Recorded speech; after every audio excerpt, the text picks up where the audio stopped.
삶의 에너지를 줄입시다. 사랑합니다, 여러분. 지혜 디렉터 윤한석 목사입니다. 우리 벌써 세 번째 이야기를 진행하려고 합니다. 오늘 주제는 인간 너머에 있는 지혜입니다. 여러분, 제가 마이크를 하나 새로 샀습니다. 투자를 했습니다. 여러분들 듣기에 좀 더 좋으시라고. 근데 실제로 이게 얼마나 좋을지는 잘 모르겠습니다. 날이 많이 쌀쌀해졌습니다. 그렇죠? 제가 이제 이번 주에 목사님들 모임이 있어가지고 좀 밤에 집에 들어오게 됐는데요. 이 바람이 다르더군요. 그래서 그 바람, 참 계절의 변화를 느낄 수 있는 그런 바람이었습니다. 이게 이제 계절의 변화라는 게 또 하나의 재미거든요.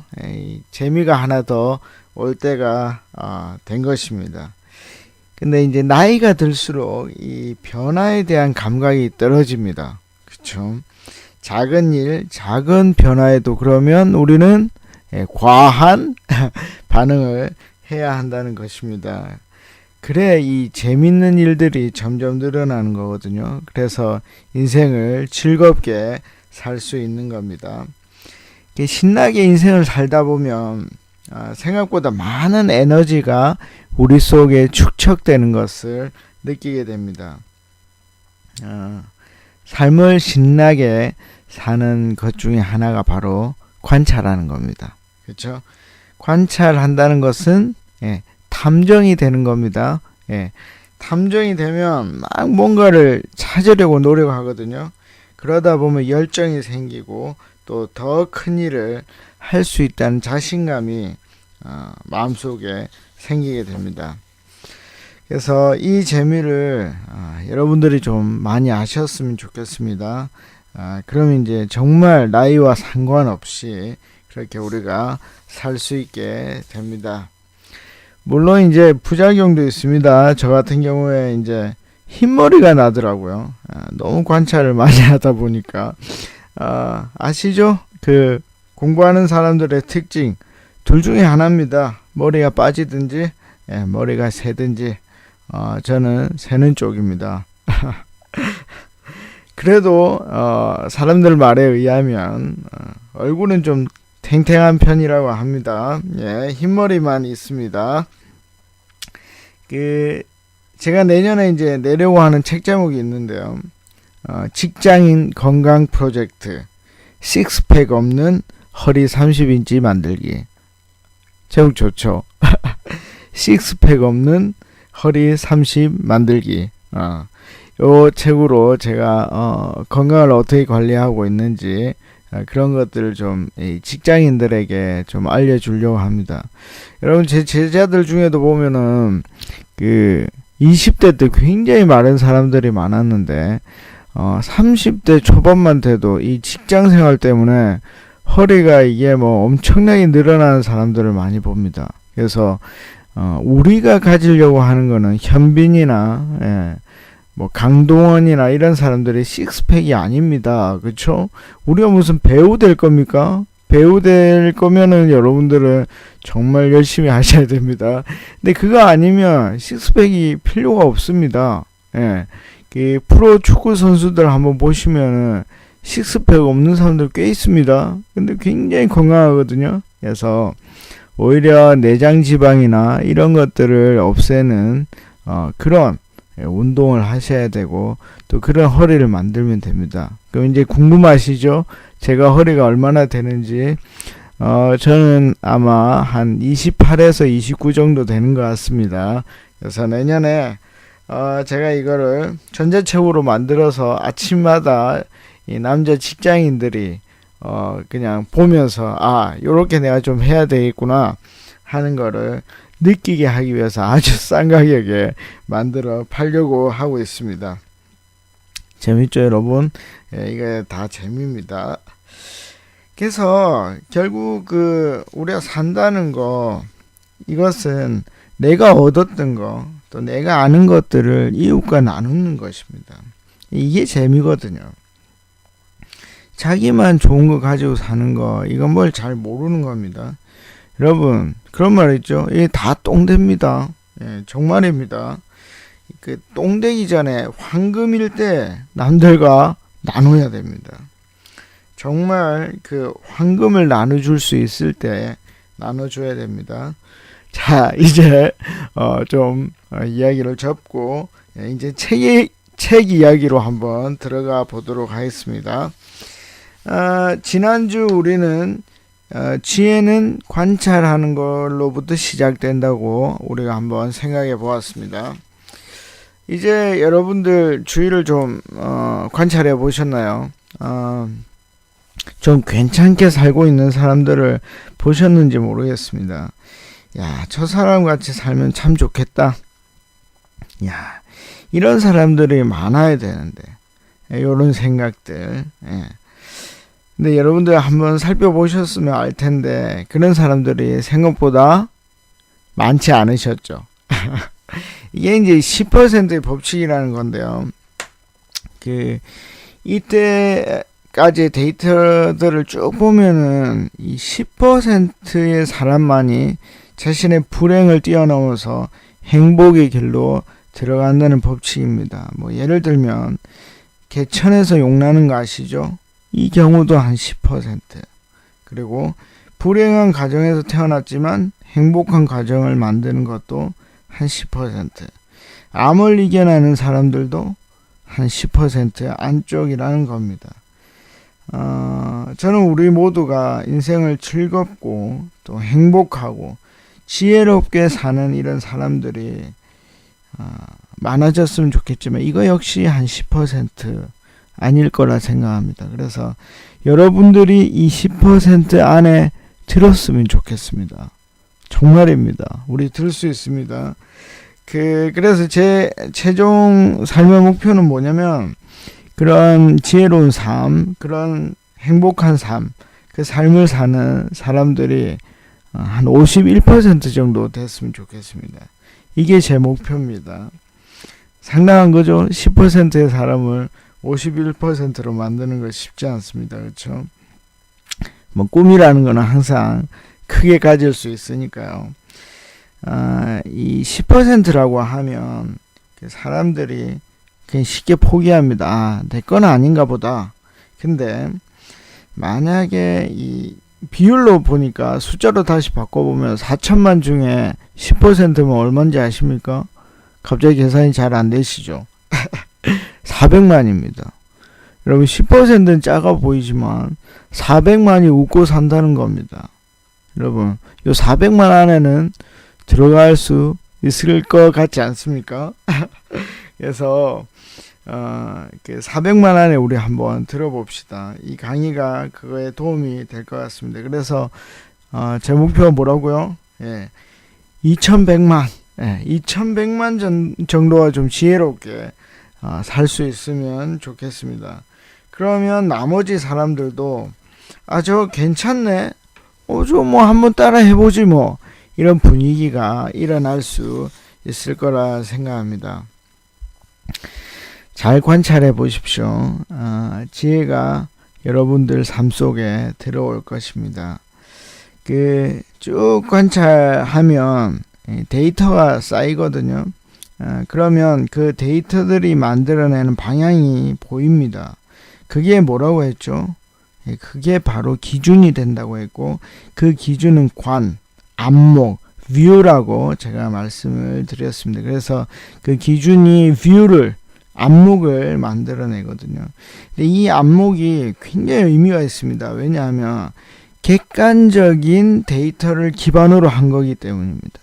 여러분 주관적인 데이터는 그렇게 중요한 게 아니에요. 그렇죠? 근데 객관적인 데이터를 기반으로 한 이 안목이기 때문에 이 가치가 있는 것입니다. 그러면 그 안목을 가지고 보면 무엇이 중요하고 중요하지 않다는 것을 우리가 객관적인 상황에서 구분해 낼 수 있다는 것이죠.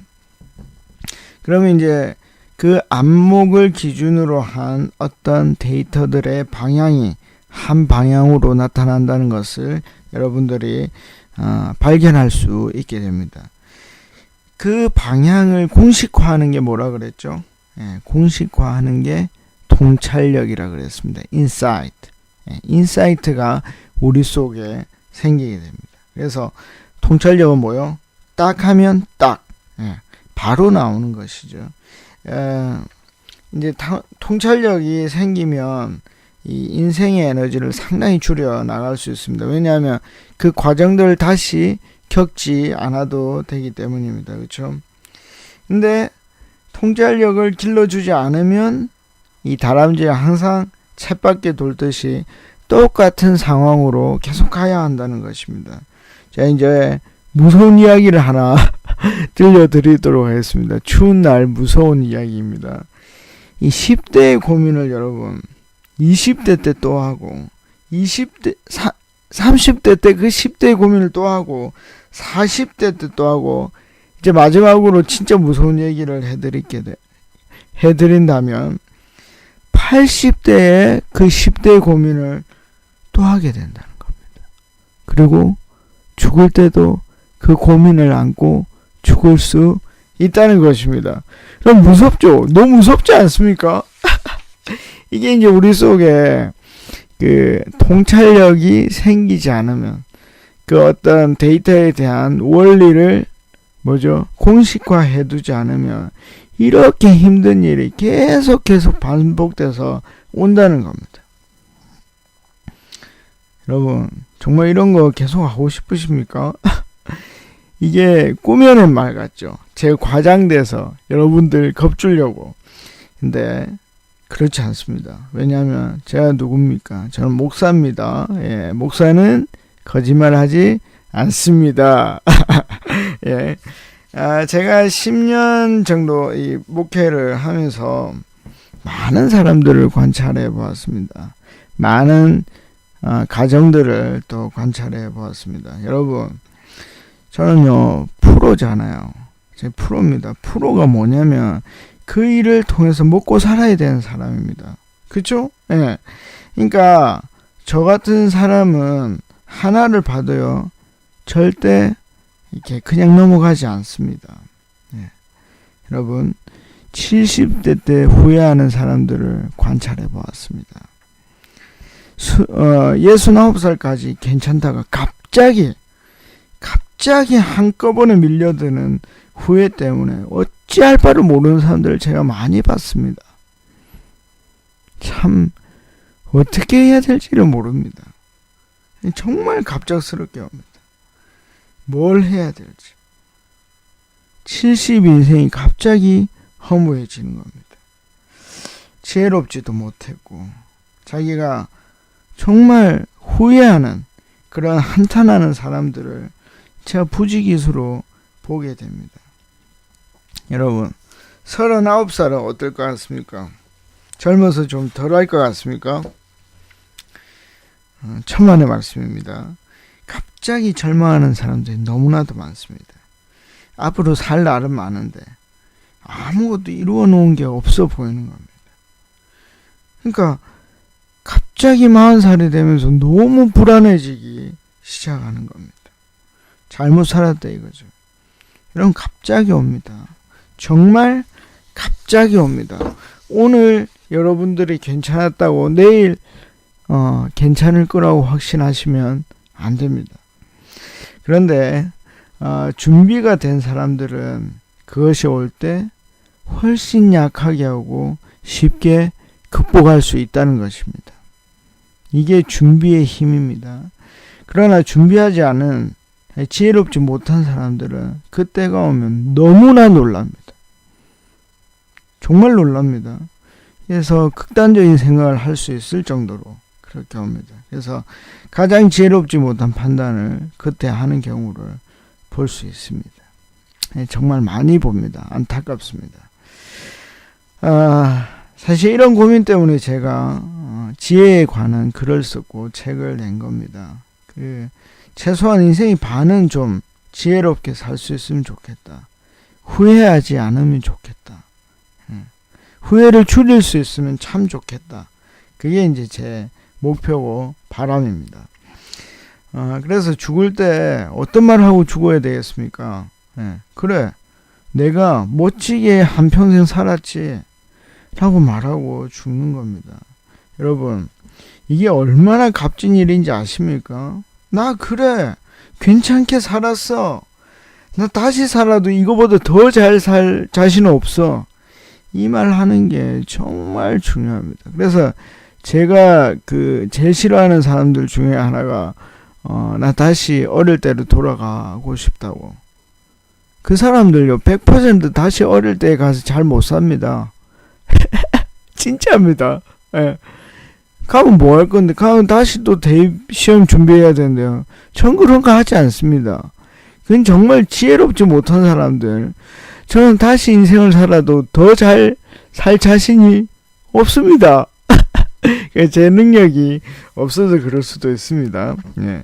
농담인 거 아시죠? 예, 제 목사라서 다 진담으로 받아들이는데 저는 농담 반, 진담 반입니다.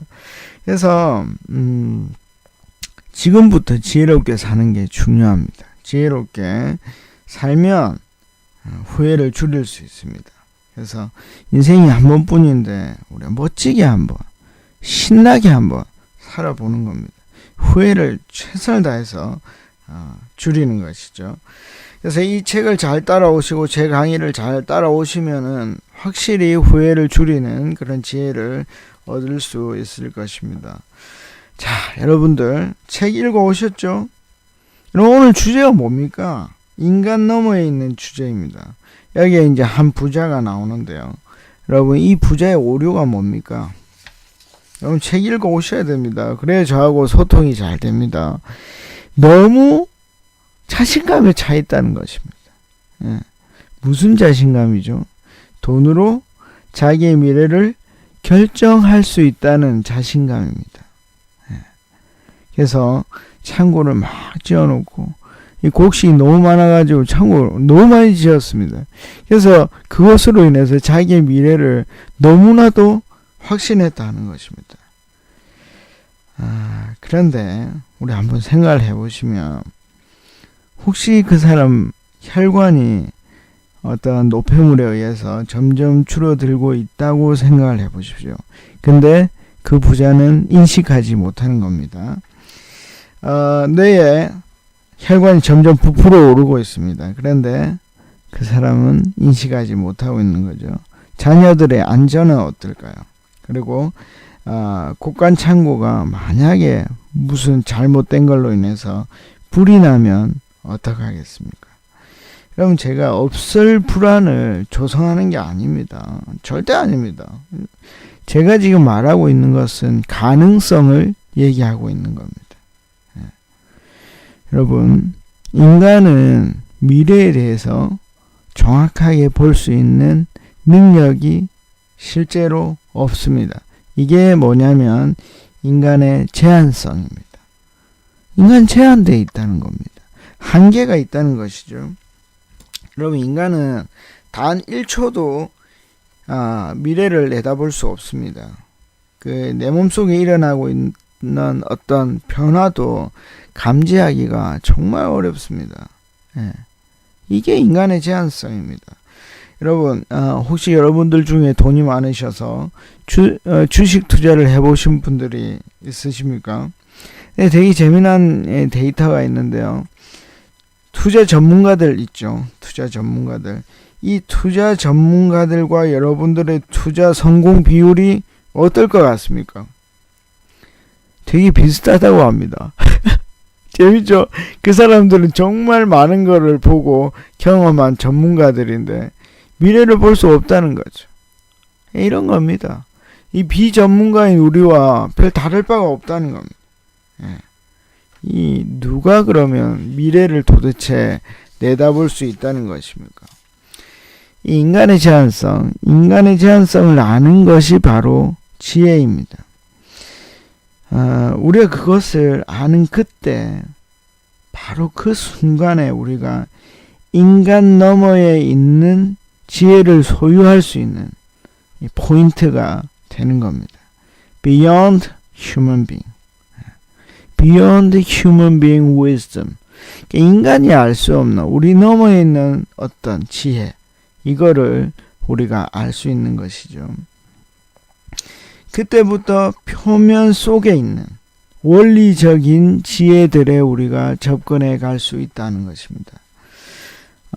제가 이제 좀 헷갈리게 하는 말을 앞으로 할 수도 있습니다. 그 데카르트라는 사람 아실 것입니다. 데카르트는 철학자이고 수학자이고, 데카르트가 했던 수학적인 일 중에 좌표라는 게 있습니다. 모르셨죠? 네, 데카르트가 고안을 하게 됐습니다. 이 데카르트의 유명한 말이 뭡니까? 나는 생각한다, 고로 나는 존재한다. 요 말입니다. 다시 한번 읽습니다. 나는 생각한다, 고로 나는 존재한다. 사유죠. 생각하는 겁니다. 인식론에 대한 건데요. 뭐 나중에 이제 칸트의 인식론도 있고 뭐 여러 가지 인식론이 나옵니다. 인식론이라는 것은 안다라는 겁니다. 아는 게 뭐냐?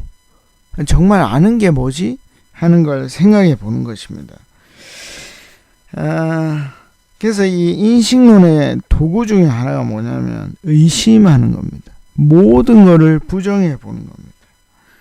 저게 맞나 하고 의심해 보는 겁니다. 그러면 계속 의심하다 보면 정말 아는 게 나타나겠죠? 네, 그게 이제 데카르트가 했던 일입니다.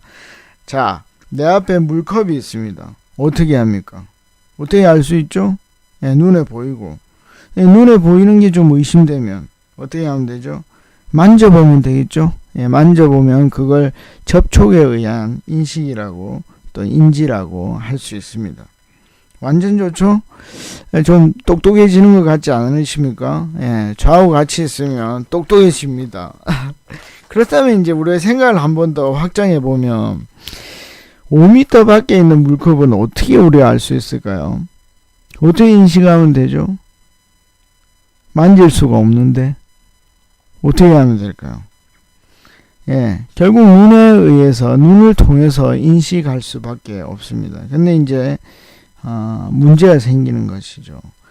눈을 통해서 보는 것은 정확하다고 말하기가 참 어렵다는 것입니다. 이게 뭡니까? 갑자기. 예.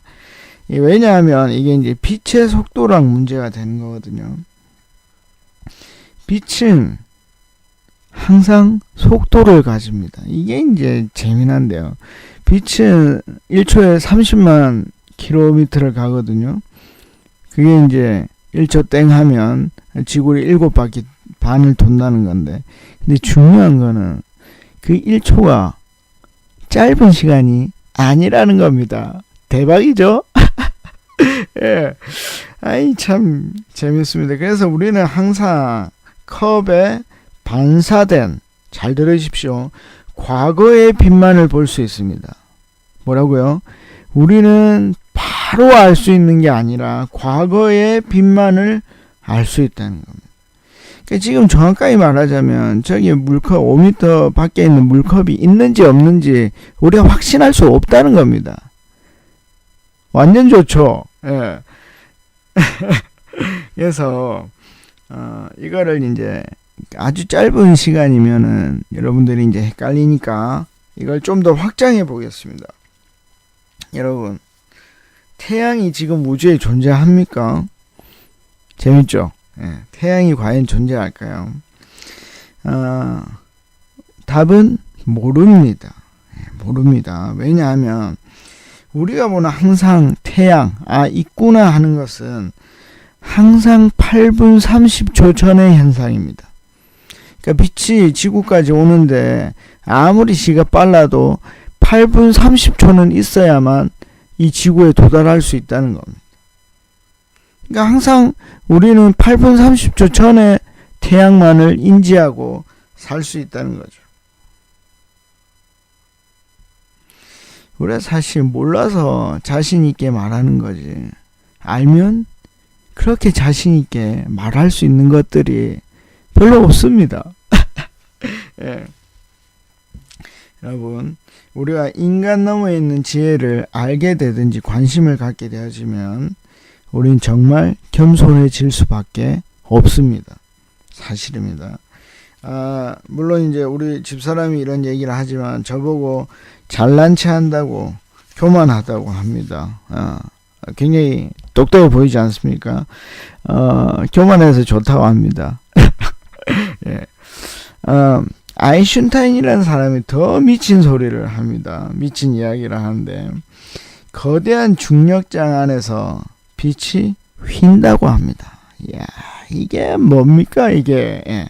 빛이 휜다고 합니다. 자, 이제 복습 들어갑니다. 여러분, 우리 초등학교 때 배웠던 빛의 세 가지 성질이 뭐죠? 예. 직진, 반사, 굴절입니다. 직진, 반사, 굴절 기억하십니까? 이 강의를 듣는 분들 중에 초등학교 교사들도 계시거든요. 이게 다 가르치고 계시죠. 예. 빛, 예, 직진, 반사, 굴절. 자, 이것만 알아도 굉장히 똑똑한 겁니다. 근데 아인슈타인이 빛이 직진하지 않는다고 하는데요. 어떡하죠? 예. 그러면 우리는 애들한테 어떻게 가르쳐야 될까요? 예. 빛은 직진, 반사, 굴절을 한다고 가르쳐야 됩니다. 여러분, 어릴 때에 어린아이들에게 굳이 공간이 휘어서 중력장이 생기면 빛이 휜다라고 가르칠 필요가 없는 겁니다. 왜? 가르쳐봐야 알 수가 없기 때문입니다. 여러분들 정말 아시겠습니까? 이건 미분기하학을 알아야 알 수 있는 건데요. 그러니까 우리가 어떤 안다는 게 그렇게 만만한 게 아닙니다. 예. 어려운 것을 어린아이에게 굳이 가르칠 필요가 없습니다. 아니, 죽을 때까지 빛의 세 가지 성질, 틀린 성질, 직진, 반사, 굴절이라는 것만 기억하고 있어도 굉장히 똑똑한 겁니다. 예, 정말입니다. 예. 이제 이 부분이 다음 장에 나오는 이제 욥에 관한 이야기를 할 때 제가 중요하게 다룰 겁니다. 어린 욥에게 어른인 하나님이 아는 모든 것을 그에게 가르칠 필요가 없다는 겁니다. 오히려 이해가 안 돼서 더 많은 짐이 될 수 있다는 것입니다. 여러분, 이거 진짜 깊이 한번 생각해 보십시오. 내가 모든 걸 아는 게 나한테 정말 도움이 될지 깊이 한번 생각해 보십시오. 여러분, 어쩌면 우리가 지금 그 빛의 반사를 통해서 인식하고 있는 이 모든 것들은 다 허상일지도 모릅니다. 완전 재밌죠? 네. 이 철학자들과 과학자들이란 참 재밌는 존재들입니다. 네. 이것을 이제 하이젠베르크라는 사람이 불확정성 원리라고 얘기를 하고 있는데요. 이 하이젠베르크는 양자역학적인 개념으로 출발해서 이 불확정성의 원리에 도달했습니다. 근데 이 아인슈타인이라는 사람은 상대론을 기반으로 똑같은 개념에 도달하게 되거든요. 이 세상에 확실한 것은 없다라고 얘기를 합니다. 사실 이런 것도 재밌습니다. 왜냐하면 둘이 다르게 출발했는데 똑같은 결론에 도달했거든요. 우리 교육 현실과는 너무나 다르죠. 예. 다른 걸 쓰면 사실 안 됩니다. 그렇죠? 예. 정과 자습서에 나와 있는 대로 하는 게 가장 지혜로운 길입니다. 그래야 19살 이전에 세상의 모든 학문을 다 알고 서울대학에 갈 수 있지 않습니까? 그렇죠? 예. 그래 나머지 80년을 안정적으로 살 수 있습니다. 이게 뭡니까? 이 정말 안 되는 일 아닙니까? 그래서 세상 살다 보면 재미난 일이 있는데요. 우리 아들 때문에 이제 영재 교육 하는데 있습니다. 뭐 서울대학도 하고 성균관대도 하고 서울교대도 하고 이 영재 교육을 하는데 정말 재미난 건 뭐냐면 영재가 아닌 사람들이 영재를 가르친다는 겁니다. 여러분, 이게 진짜 웃긴 일입니다. 그 사람들은 굉장히 공부를 잘하는 사람들이죠.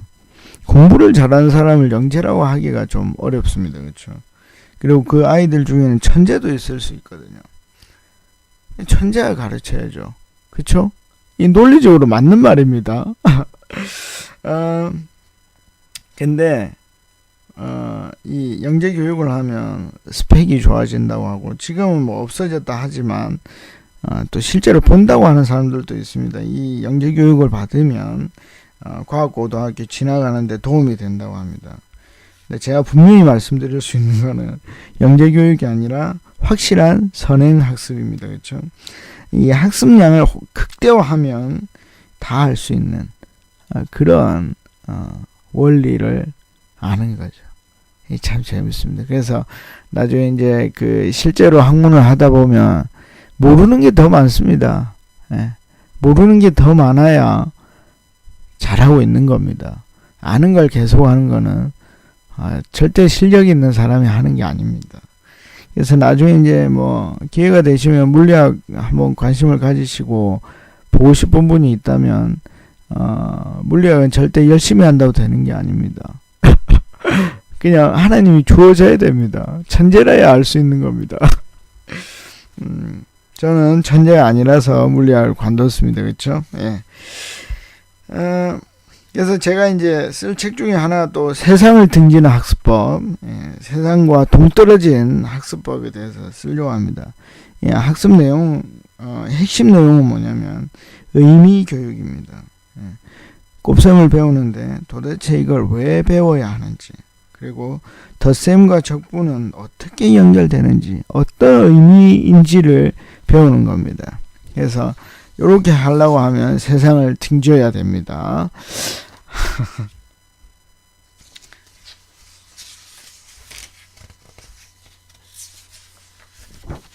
자, 다시 이제 데카르트로 들어가 보겠습니다. 데카르트는 의심했습니다. 그렇죠? 자신이 존재하는 것을 계속 의심했습니다. 그러니까 자신이 있다는 것을 확신할 수 없었습니다. 바보죠. 그렇게 바보라고 생각하는 사람이 땡땡입니다. 예. 근데 하나 알게 된 게 있었습니다. 생각하고 있는 자신은 도무지 부인할 수 없었다는 겁니다. 생각하고 있는 것은 자기가 존재한다는 것을 증명할 수 있다고 생각한 것이죠. 이러니까 밥 먹을 시간이 있겠습니까? 그 생각 계속 해야죠. 데카르트 같이 하면 서울대학교 못 갑니다. 그렇죠? 아시죠? 예. 데카르트 몇 년도에 나는 생각한다, 고로 존재한다라는 게 말을 했는지, 이런 걸 이제 외워야 서울대학을 갈 수 있습니다. 그렇죠? 데카르트 같이 그런 깊은 생각을 하면 좀 어렵습니다. 그렇죠? 한국에서는.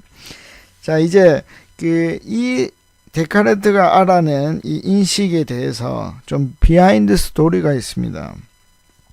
후에 이제 데카르트가 다시 고민을 합니다. 내가 지금 생각하고 있는 이 생각이 내가 하는 생각이 아니라 어떤 신적인 존재가 나한테 풀어넣어주는 생각이면 어떡하나? 이 생각을 하게 됩니다. 여러분, 그럼 어떡하죠? 우리가 생각하는 이 모든 생각이 내가 하는 게 아니면 어떡합니까?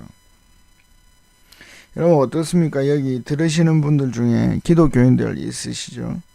이게 뭐하고 연결이 되냐면 기독교에서 예정론하고 연결이 됩니다.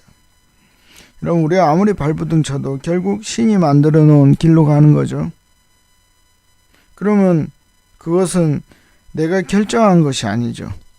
결국은 내가 결정한 것이 아니고 하나님이 결정해 놓은 대로 가는 거 아닙니까? 그렇죠? 그러니까 그거는 뭐가 되는 겁니까? 내가 존재하는 것이 아닌 게 됩니다. 그 내가 아니잖아요. 내가. 데카르트는 이 문제를 사실 해결하지 못했습니다. 하나님이라는 신과 인간의 공조,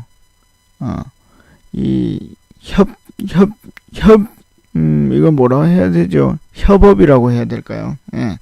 그래서 같이 일하는 그 공조, 그게 이제 창조 질서에서 나타나고 있는데, 그걸 정확하게 이해하지 못하면 이 문제는 해결이 되지 않습니다.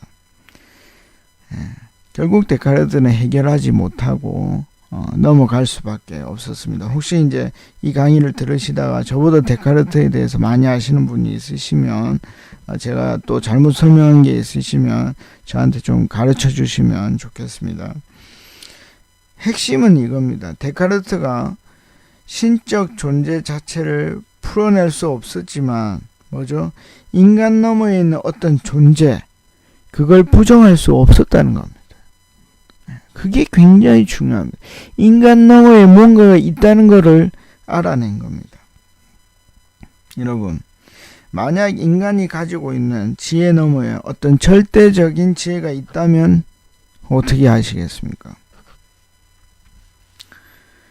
실제적으로 나에게 일어나는 일들이 지금 일어나는 게 아니라 태고 때부터 시작되어서 그것이 꼬리에 꼬리를 물고 일어나는 일과 연관이 되어 우리에게 지금 발생했다면 우리가 그것에 대해서 캐치해낼 수가 있겠습니까? 이게 이제 관찰의 한계죠. 인간이 하는 관찰의 한계입니다. 우린 그래서 인간 너머에 있는 지혜에 관심을 가져야 합니다. 기독교에서는 그것을 하나님이라는 신이 그 지혜를 소유하고 있다고 생각하고 있습니다. 그 신은 잠언을 포함한 성경을 통해서 그 지혜를 우리와 나누려고 하고 있습니다. 그래서 잠언이라는 것은 빅데이터입니다. 빅데이터. 여러분, 빅데이터 아십니까? 지금 시대는 빅데이터의 시대라고 해도 과언이 아닙니다. 이 빅데이터라는 말은 큰 데이터, 말 그대로 큰 데이터, 많은 데이터, 이런 뜻입니다. 예를 들어 이제 저의 신용카드 빅데이터를 누군가 가지고 있다면 그 사람은 저에 대해서 거의 다 안다고 말할 수 있습니다. 그게 과언이 아닙니다. 주로 제가 어디를 가는지, 뭘 먹는지, 고기를 좋아하는지, 채소를 좋아하는지, 우리 아이들이 어떤 유치원을 다니고 어떤 학원을 다니는지, 이 사람의 가족이 몇 명인지, 종교적 성향이 어떤지, 정치적 성향이 어떤지 다 알 수 있습니다. 왜냐하면 어떤 책을 샀는지 보면 알잖아요. 진짜 다 알 수 있습니다.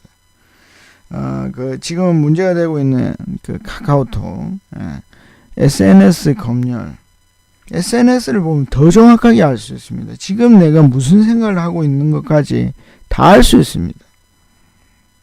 옛날에 이제 엄마들이 애들 일기장 보면 거의 다 아는 거랑 똑같은 겁니다. 이게 이제 빅데이터인데요. 잠언은 하나님의 빅데이터를 품고 있습니다. 인류 역사 이전부터 역사의 종말까지의 빅데이터가 다 모아져 있는 거라고 보시면 됩니다. 한 개인의 빅데이터를 분석할 뿐만 아니라 사회와 제도, 나라와 모든 것들이 다 들어있는 빅데이터를 정리하고 분석해 놓은 것입니다. 우리는 이 빅데이터를 무시하면 안 됩니다. 이 빅데이터는 상당히 정확한 방향을 우리에게 보여주고 있습니다. 그렇다면 우리는 인간 너머에 있는 이 선물, 이 빅데이터, 이 잠언에 큰 관심을 가져야 합니다. 인생 100년이죠. 길어야 100년입니다. 그렇죠? 100년의 데이터를, 빅데이터를 넘어서는 빅데이터, 바로 이 지혜, 하나님이 그 선물로 준 인간 너머에 있는 빅데이터, 이걸 우리가 유심히 관찰한다면 우리는 인생의 참 목적과 방향성을 찾아낼 수 있습니다. 그리고 그 과정 속에서 우리가 소모해야 하는 그 모든 에너지를 획기적으로 줄여갈 수 있는 것이죠. 해야 될 게 많은데 설명할 게 또 많네요. 그래서 오늘은 거의 한 챕터밖에 못한 것 같습니다.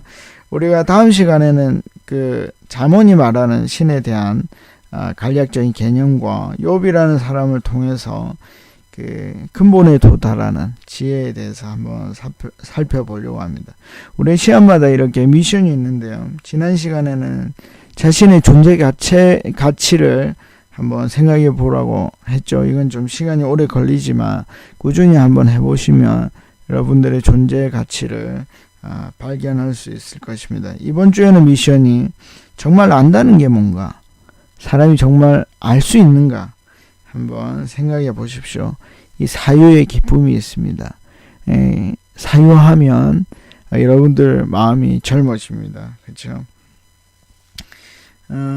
제가 여러 말을 했는데 제 말이 중요한 게 아니라는 거 확실히 아시죠? 예, 확실합니다. 여러분들 생각이 중요합니다.